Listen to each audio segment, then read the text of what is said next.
So, I'm Patrick. I'm not really a game developer, but I have aspirations. I guess is a nice way of putting that. Let me get this. So I'm going to do a hyper, focused talk about something I managed to accomplish relatively recently. I'm trying to make a strategy game. It is way over my head. But one of the things I accomplished was getting a basic hex tile system to work.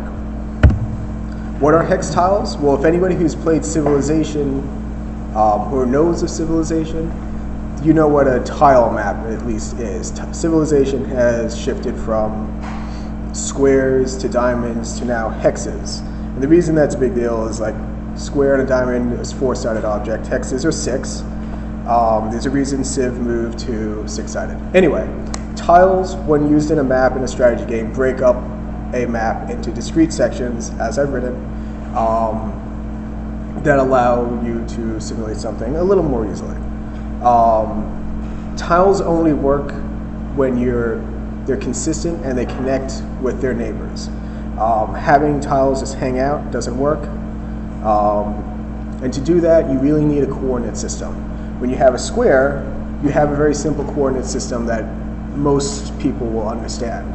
If you have one square at a location 0, 0, you have a coordinate system that is the XY axis. I'm assuming most children learn this in school these days. If you go right, you get a consistent, it's always +1 to the x-axis. If you go left, it's -1. Up is +1 to the y-axis, down is -1 to the y-axis. Very simple. But I wanted to use hexes in my system, and hexes come with problems. A 2-coordinate system doesn't work as well, and I apologize for how ugly that looks on the left side of that little tile system as compared to the right. So as I alluded to and didn't speak very clearly, when dealing with tiles, a tile needs to know its neighbors, and you need to have as consistent a way possible to find the neighbors of every tile. For hexes, it seems easy. You have 6 neighbors, fine, but you just have you think when you start with a tile that's at 0, 0, you can just do a little offset. Like you go up, you have consistent, you go down, you have consistent, you go up left, you go up right. That seems to all make sense. It's slightly more difficult than a square, but nothing too difficult. But then you realize, well, when you're trying to find the neighbors to 0, 0, you have that pattern, but you can't use the same pattern to find the neighbors to 1, 1. And that's because you're using an offset. I'm not going to go into a lot of details about why, but you're using an offset and it screws everything up. So depending on whether this is a flat-topped or flat-sided hex tile, you're going to have different rules for an even row column or an odd row column. And that is a freaking nightmare when you're actually trying to program how to figure out how to find the neighbors. There is a better way. And that is to use a 3rd axis. I apologize, I didn't have time to draw the axis on my diagram. But I will, oh no, we are far too small scale to do this here. Or actually, I think it's large scale, but we won't get into that. The point is, basically, when you have, let me go back to it, a square, you have 2 axes. You have the horizontal and the vertical. When you have a hex, you really have 3 different things you need to figure out. It's the up, down, it's top left, bottom right, and top right, bottom left, to really screw with people. So 3 different numbers help you locate that. More common in a 3-dimensional system, but you can use it wherever you need to figure out 3 different things or store 3 different numbers. What did I put into it?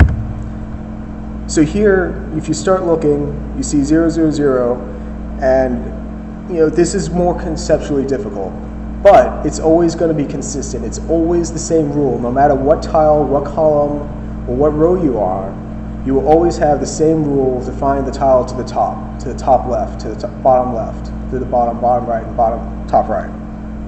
It's always the same rule, and that makes programming so much easier. Why it's worth it? You have a 3rd axis, It makes pathfinding easier because everything revolves around finding the neighbor and finding it consistently. When I was working on this, when I was trying to do just an offset with 2 different coordinates, I was running into so many errors. Eventually you could figure it out, but you have to do significantly more programming because you have to have odd row, even row, you have to figure it out. It's a pain in the neck, and you don't really want to do that. Just wrap your brain around 3 coordinates, and you are on your way to doing something better. Pathfinding, as I said, requires you figure out neighbors. It's very easy to figure out the neighbor and figure out the neighbor of the neighbor. And learning more. Wow, I really ran through that in 5 minutes. I'm absolutely on time.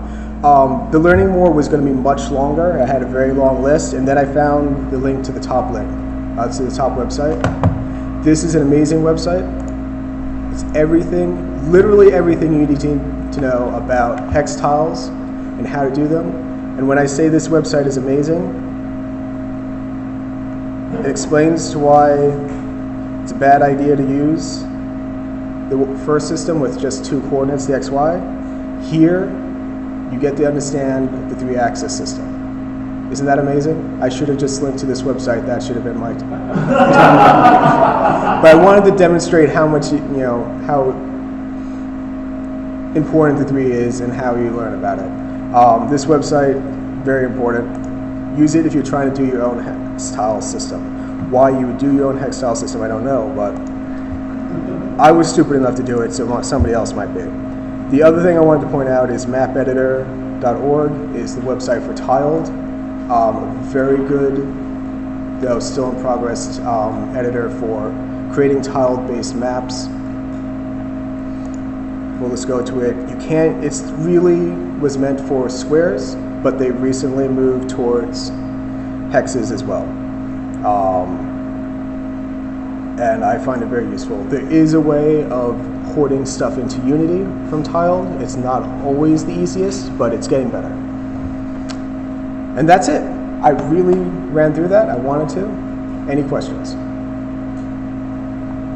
Then I feel like I have accomplished my goal if there are no questions, because I have imparted all the knowledge you needed to know.